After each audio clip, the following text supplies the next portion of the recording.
pas dans leur propre pays. Ils sont assujettis à un pharaon, à un roi. C'est une galoute, d'accord? Ils sont peut-être protégés ou pas réfugiés, mais disons, on n'est pas chez nous, quoi, d'accord? Mais, donc, de ce fait-là, tu pouvais être soit réduit à l'esclavage, soit pas. Et eux, ils sont allés volontairement là-bas. Du fait qu'ils ont accepté volontairement les épreuves, Hachem, il a dit, ça suffit, le tikkun, il a été fait. Celui qui accepte son épreuve, l'expiation, elle est telle que c'est comme s'il avait subi l'épreuve. Il y a deux Zohar, il y a un passage du Zohar qui dit, et puis la référence, pour le monter bien la prochaine fois. Il y a un Zohar qui dit que celui qui est exilé, mais Betchouva, qui fait Tchouva dans son exil, il souffre en exil, mais il fait Tchouva là-bas, en exil, il dit c'est équivalent à 1000 réincarnations. Comme s'il se réincarne 1000 fois. C'est-à-dire donc c'est un accélérateur, c'est un catalyseur d'expiation. Comme si 1000 fois il revient encore, il réexpie. Donc c'est différent de celui qui souffre, mais Baal Kocho, il souffre, d'accord, il accepte, mais il grinche, il n'est pas content de ça. Mais l'autre il dit j'accepte, il dit Akol et Tova. Le fait qu'il dit Akol et Tova, qu'il le pense, qu'il fait un travail intérieur sur lui-même pour faire l'effort. On souffre, c'est pas que c'est interdit de souffrir. S'il y a une épreuve, une souffrance, c'est qu'il va souffrir. Donc c'est pas l'interdit de souffrir, c'est pas ça le problème. Le problème c'est comment on l'accepte. D'accord?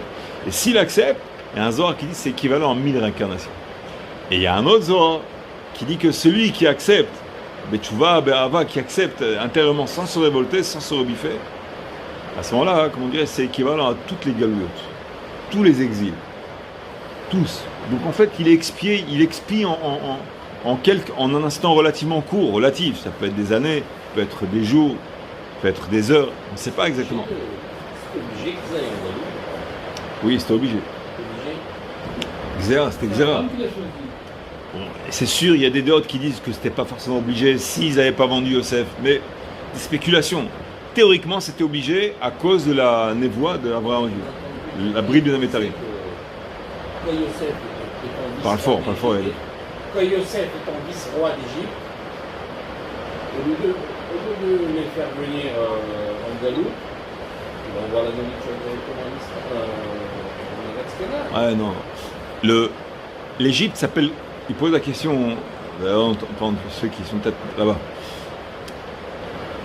qu'on aurait pu peut-être expier en Eretz Kenan.